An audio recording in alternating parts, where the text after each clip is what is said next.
Dieu, homme de guerre. Isaïe, chapitre 42, versets 1 à 25. Dieu, éternel héros, homme de guerre. Dieu, homme de guerre, guerre, guerre. Dieu de guerre, guerre, guerre. Le même Isaïe, chapitre 42. Définit Dieu comme un homme et comme un homme de guerre à 3 reprises. C'est ce que les catholiques appellent, les savants catholiques appellent la Trinité. Il est représenté comme Dieu homme, âme et esprit.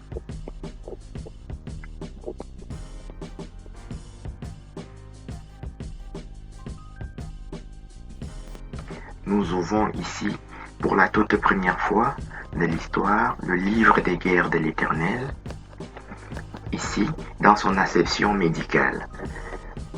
Dieu est donc un homme de guerre dans Isaïe 42 que nous venons de voir, mais aussi Dieu homme de guerre dans Exode chapitre 15. Et aussi Dieu homme de guerre dans Genèse chapitre 14, quand Dieu accompagne Abraham à la guerre. Dans ces 3 chapitres, Dieu est un Dieu guérisseur. Dans Exode chapitre 15, on dit Dieu homme qui te guérit. Et dans Genèse 14, Abraham est accompagné par Melchisédek qui est défini dans tout le livre d'Hébreu comme le Christ. D'ailleurs, dans Genèse 14, on dit Melchisédek pain et vin. Et le pain et le vin, c'est tout le rite que Jésus nous présente dans le Nouveau Testament.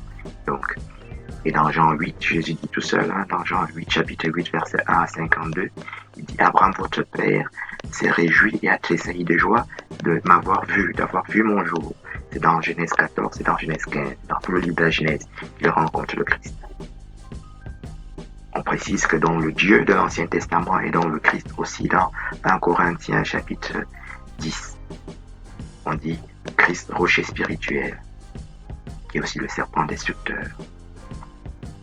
Dans le livre de Genèse, Abraham apparaît dans Genèse chapitre 11 jusqu'à Genèse chapitre 25, et Abraham dans Genèse chapitre 12 construit un autel à l'Éternel, et dans Genèse chapitre 14, ici il rencontre donc le sacrificateur qui lui impose les mains, qu'on appelle doctrine de l'imposition des mains.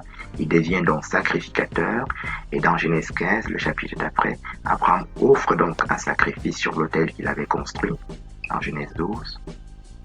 Et dans Genèse chapitre 20, Abraham est décrit comme prophète.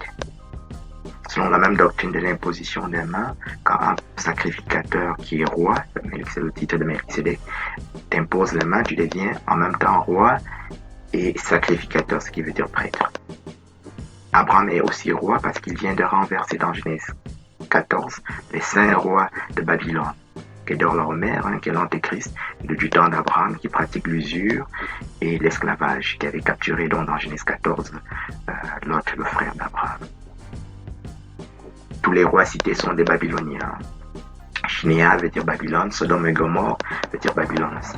Et tout ce qui est cité là, c'est Babylone. Et quand tu renverses un roi, tu deviens un roi.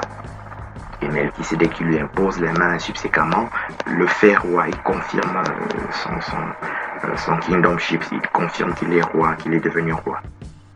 On dit donc dans Genèse 14, ça c'est dit, guerre, Abraham vainqueur.